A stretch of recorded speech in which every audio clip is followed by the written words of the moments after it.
This owner bought for 4.452 million at 3,830 PSF. Now relaunched at 2,823 PSF. Paper loss for this owner is $1,171,141. That is about 20% of paper loss.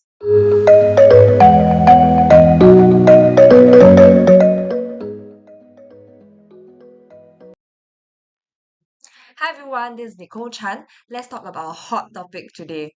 Cuscaden Reserve managed to sell close to 60% of the total units after they relaunched at a lower price just 2 weeks ago. So my take on this project I think not good lah.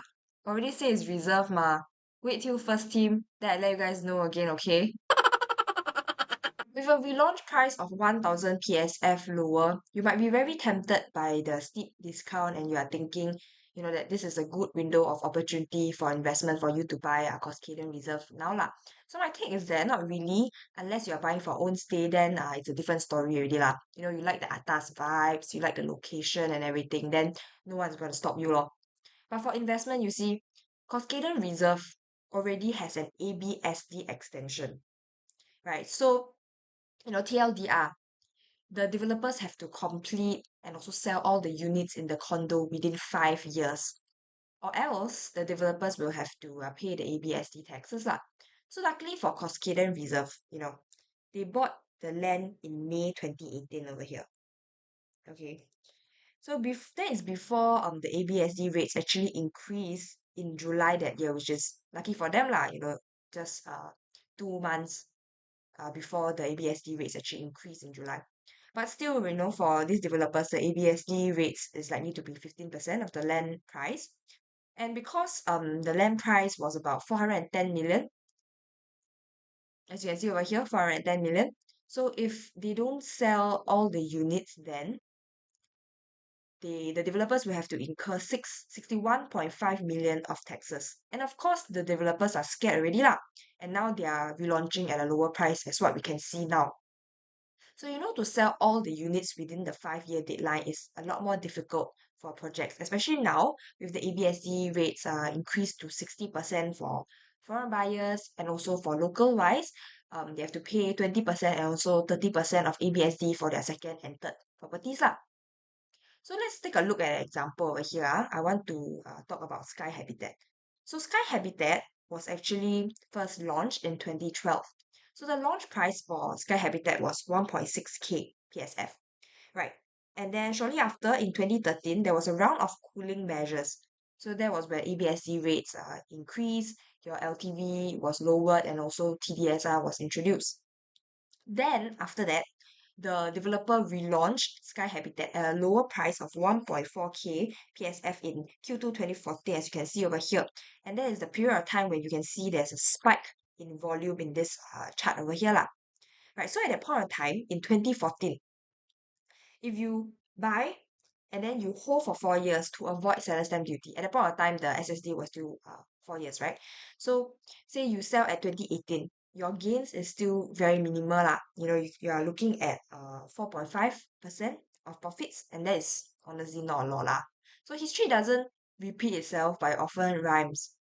Right, so likewise for now, for Cuscaden Reserve, after ABSD was increased last year, April, now we are looking at the developers of Cuscaden Reserve actually relaunching at lower prices. And also because, the ABSD deadline is reaching soon for the developers, and then, they kanchiong already lah, right?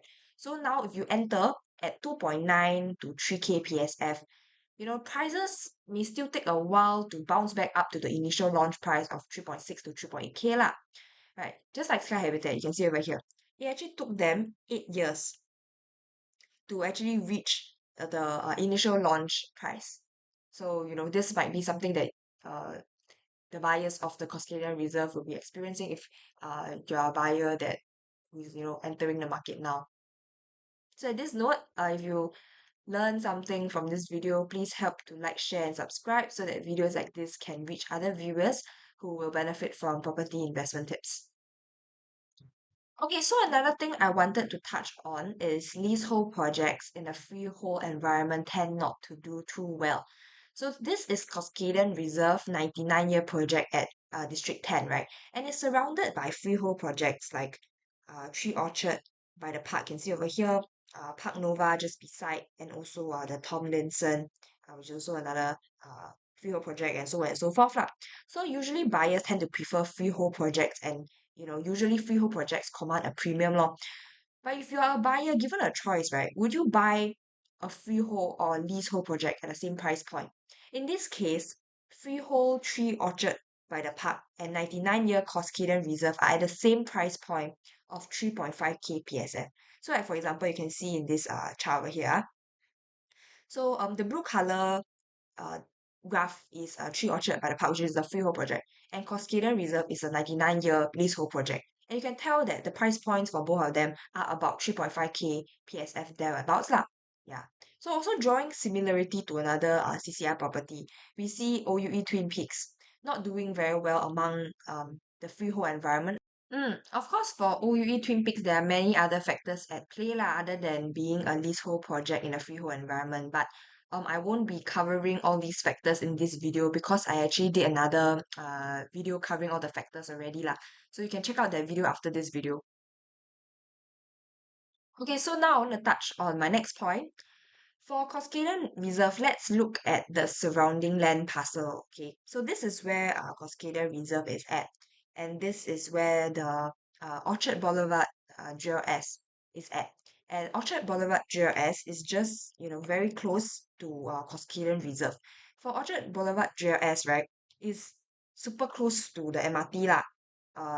Then Cuscaden Reserve is still a short distance away. So for this Orchard Boulevard GLS, the tender price is around 1.6k PSF. So the developer UOL's break-even price you can see over here is 2.6k PSF lah, after taking into account all your construction, land financing, marketing, etc. Yeah, so this is just an estimation.